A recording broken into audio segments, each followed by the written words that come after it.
பரசுநாமத்திற்கு மகிமை உண்டாவதாக. நம்ம இந்த மாதத்தினுடைய கடைசி ஞாயிற்றுக்கிழமை ஆறாவது நம்ம எல்லாரும் ஒரு தீர்மானத்துக்கு நம்ம வர வேண்டிய நேரம். நம்ம சபையை இந்த ஆண்டிலிருந்து சத்தியத்தை கேட்கிறவர்களை அழைத்து வர வேண்டும். நம்ம சபைக்கு யாரை அழைச்சிட்டு வர வேண்டாம். சபைக்கு சத்தியத்தை கேட்க வாஞ்ச உள்ளவர்களை தேர்ந்தெடுத்து நீங்க பேசுறீங்கன்னா ஆண்டவர் பேசுவோம். இப்போ ஆண்டவர் எப்படி இப்போ உலகம் நடந்து கொண்டு வருவாங்கன்னா ரொம்ப வித்தியாசமான கான்செப்ட் உலகம் போயிட்டு. The war is over.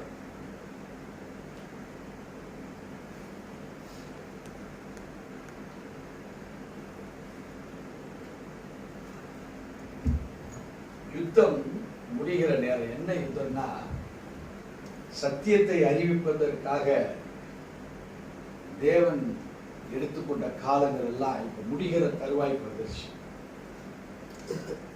இப்ப இந்த தருவாயில பாத்தீங்கன்னா கடைசியில ரேஷன்கள்ல இன்னைக்கு லாஸ்ட் டே, இன்னைக்கு வாங்குறத விட்டீங்கன்னா கிடைக்காதுன்னு பாத்தீங்கன்னா எப்போது இருக்கிற கூட்டத்தோட அன்னைக்கு கொஞ்சம் ஜாஸ்தியா இருக்கும் கடைசி நாள்.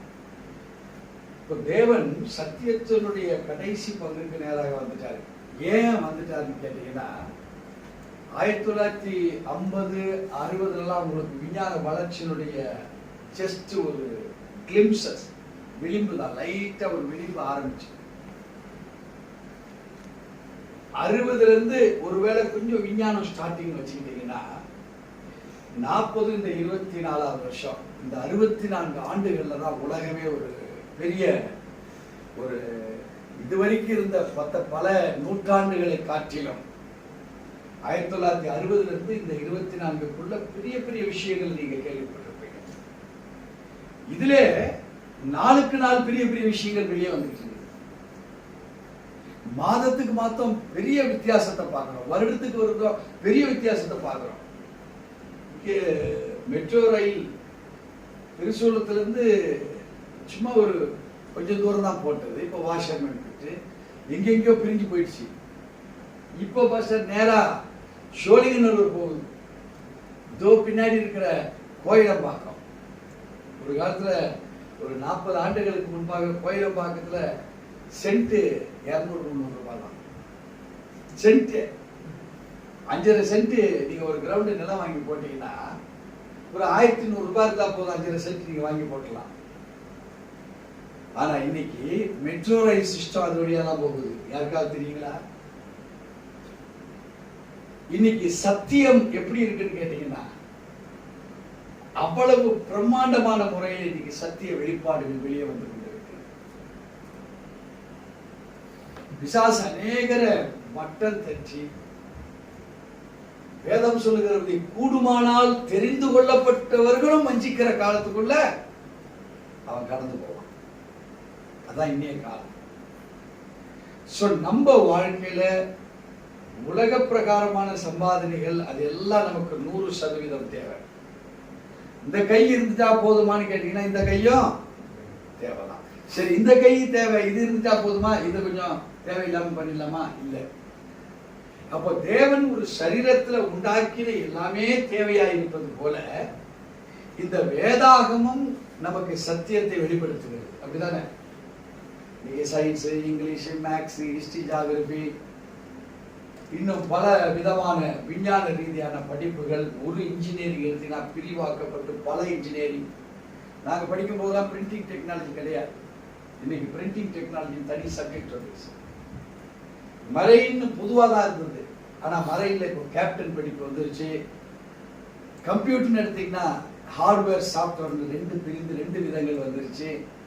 சாஃப்ட்வேர் ஒர்க் பண்றவங்க, எது மேலோட பட்டன் தட்டிட்டு இருக்கிறவங்க.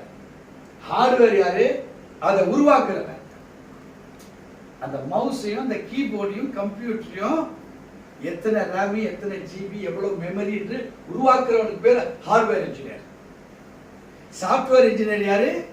அதை ஒர்க் பண்ணி ரிசல்ட், ஒரு கணக்கை கொடுத்தீங்கன்னா அவன் ரிசல்ட் கொடுக்குற சாஃப்ட்வேர் இன்ஜினியர். ஒரு காலத்துல வெறும் கம்ப்யூட்டருங்கிற ஒரே ஒரு நேம் தான். அதுல பிஎன்பி ஜங்ஷன், என்பிஎன் ஜங்ஷன், இதுதான் பேசிக் கம்ப்யூட்டர்ல. ஆனா இன்னைக்கு விஞ்ஞானம் 1960 இருந்து பாத்தீங்கன்னா இந்த 2024க்குள்ள வெரி வெரி கிரேட் வளர்ச்சி. தேவச்சனமே, the war is over. உங்க வாழ்க்கையில ஆவிக்குரிய யுத்தம் முடிந்து ஆசீர்வாதத்தின் உங்க வாழ்க்கை அது ஆரம்பமாயிருக்க வேண்டிய நேரம். நம்ம நிறைய காரியங்களை தவற விட்டுருக்கிறோம். இதை நீங்க சுதந்திரித்துக் கொள்ள வேண்டுமானால் நீங்கள் அதை அறிவிக்கிறவர்களாய் மாற வேண்டும். ஆசீர்வாதம் சத்தியத்தை அறிவதனாலே விடுதலை பெற முடியும். யோவான் 8:32 என்ன சொல்றது? சத்தியத்தையும் அறிவீர்கள், சத்தியம் உங்களை so you will be delivered from the bondage. so delivering from the bondageக்கும் ஆசீர்வாதத்தை சுதந்திரித்துக் கொள்வதற்கும் பயங்கரமான டிஸ்டன்ஸ் இருக்கு. விளங்குதுங்களா? டெலிவரன்ஸ் ஆயிட்டோம், ஆசீர்வாதம் பெற்றுட்டோமா? இல்ல, அது ப்ராசஸ் வேற. அது அறியணும், சத்தியத்தை அறியணும். அறிகிற பொழுது என்னன்னா LKG, UKG, first standard, second standard, இப்படி உலக பிரகாரமான ஒரு வெற்றியை பெறுவதற்கு என்னென்ன கல்விகள் இருக்கோ அந்தந்த லெவல்ல ஒரு 10th அப்புறம் வேறு பிரியுது, +2ல கிளாஸஸ் பிரியுது, சப்ஜெக்ட்ஸ் பிரியுது. அதுல இருந்து பிஎஸ்சியா பிபிஏவா அப்படின்னு அப்புறம் பிரியுது. அதுல இருந்து +2 அப்புறம் இன்ஜினியரிங் பிரியுது, அங்க இருந்து டாக்டர் பிரியுது. இங்க பல படிப்புகள் பிரியுது. ஆனா வேறு எது? எல்கேஜி யூகேஜி தான். அப்போ சத்தியத்தை அறிந்திருக்கிற நாம இன்னும் வெளிப்படையான ஆசீர்வாதங்களை பெறவில்லை. பெற வரைக்கும் the war will be there. எப்போ வார் முடியும்? உங்களுக்குள்ள ஆசீர்வாதத்தை சுதந்திரித்துக் கொள்ளுகிற நேரம் வர வரைக்கும் யுத்தத்துல ஜெயம் தான். ஆனா வந்ததுக்கு அப்புறம் ஜெயம் பெற வேண்டியது அடுத்தது இருக்குது. அத திருடன் கொல்லவும் அழிக்கவும் எதுக்கு வரா? திருடனே வரான் என்று வேறொன்றுக்கு வரான். பாதுகாக்கப்பட வேண்டியது இருக்குது. அதுக்கு சத்தியம் தெரிஞ்சிருக்கணும். அப்போ தேவ ஜனமே, இதெல்லாம் ரொம்ப ஈஸியா ஆண்டவர் உள்ள வச்சிருக்க. எல்லாமே இந்த வேதத்துக்குள்ளதான் இருக்குது. உன் புள்ள வளர்ப்பு இந்த வேதத்துக்குள்ள இருக்கு. உன் மகளுடைய திருமணம் இந்த வேதத்துல இருக்கு. உன்னுடைய வாழ்க்கை வரலாறு இந்த வேதத்துல இருக்கு. உன் மனைவியை குறித்து உனக்கு தெரியாது, அது வேதத்துல இருக்கு. உனக்கு எல்லாம் தெரியுன்றதுக்காக மனைவியை நீ கவுன்சில் பண்ணன்னு வச்சுக்க, ஃபெயிலியர் ஆயிடும். இல்ல மனைவிக்கு எல்லாம் தெரியும், கணவனை கவுன்சில் பண்ணி திருத்திடலாம் நினைக்கிறாங்க, அந்த குடும்பம் ஃபெயிலியர் ஆயிடும். ஏனென்றால் நீ சுயம் பாதி, வேதம் பாதி. இப்ப யாருக்கு கிரியை செய்ய இடம் கொடுக்கணும்?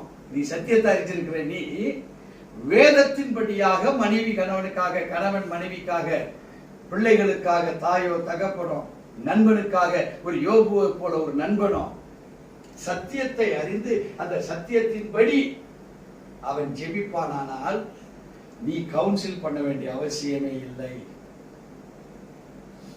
பிகாஸ் நம்மளை எப்படி வச்சிருக்காரு? நீங்க மேல போகணும் உங்க ஜெபம், அவர் யாருக்காக நீங்க ஜெபிக்கிறீங்களோ அவர் அங்க கிரியை செய்வார். இதை விட்டுட்டு நீ செய்தன்னா அது என்னதான் இரும்பு தண்டவாளமா இருந்தாலும் அதுல இருந்து ரயில் கவுழ்றதுக்கு வாய்ப்பு இருக்கு, தண்டவாளம் உடையறதுக்கு வாய்ப்பு இருக்கு, வண்டியில டிரைவர் வராததுக்கு வாய்ப்பு இருக்கு, வண்டி எடுக்க மாட்டான், பிரேக் ஃபெயிலியர் ஆகி வண்டி போயிட்டு இருக்கிறதுக்கு வாய்ப்பு இருக்கு. பட் நடைபெற வெற்றியை கொடுப்பதற்கு வாய்ப்பு என்பது அது ஸ்திரமாக சொல்ல முடியாது. So the war is over. You have to come to this position. எவ்வளவு நாள் போராட்டம் போராட்டம் போராட்டம் போராட்டம்? ஏசாமி சொன்னார், உங்களுக்கு இந்த உலகத்துல வாழும்போது போராட்டம் உண்டு. அதையே விசுவாசிக்கிறிய, ஏன் நல்லது விசுவாசிக்க தெரியாதா? அதேவா விசுவாசிப்ப எந்த பிரச்சனை வந்தாலும். ஏன் அவர் சிலுவையில அடிச்சு காலி பண்ணாங்க, நீ போய் நிற்க வேண்டியதானே? வீட்டாண்ட ஒரு சிலுவை ரெடி பண்ணிட்டு, எங்க ஏசுநாதரை போல நான் சிலுவையில மறிக்க போறேன், என் குடும்பம் நல்லா இருக்கிறதுக்கு, என் பையன் குடி நோய் இருந்து விடுதலை ஆகணும், எங்க வீட்டுக்காரர் உடம்பு சரியில்லை இருக்காது நல்லா இருக்கணும், அவரு என் பிள்ளைங்க நான் சொன்னா கேட்க மாட்டேன், என் பிள்ளைங்க நல்லா இருக்கணும், அதுக்காக நான் சிலுவையில அறையுண்டு போகிறேன் எங்க இயேசுவை போல. வாயா அப்படி வாயா. ஆனா சொல்லிடுவோம் வசனத்தை வச்சு என்ன சொல்லிடுறோம்? உலகத்தை நம்மளுக்கு போராட்டம் உண்டுங்க. வேதம் பொய் சொல்லாது. வேதம் என்ன சொல்லும்? சத்தியத்தை தான் சொல்லும். அந்த போராட்டம் தான் எனக்கு. அவர் சொன்னாரு, உலகத்தை நான் ஜெயித்தேன், நீ ஜெயிச்சியா? நீ என்ன வேலை செய்திருக்க பாரு. அப்பதான் the war is over in your life. ஒண்ணுமே செய்யாத, யுத்தமே செய்யல நீ. வசனத்தை வச்சுக்கிற நீங்கள் சும்மா இருப்பீர்கள், நான் உங்களுக்காக இந்த வசனத்தை வச்சுக்கிறேன். நீ சும்மா இருக்க, தூங்குறதுக்கு சொல்ற, உன வேதத்தை வாசின்னு சொல்றாரு, படின்னு சொல்றாரு.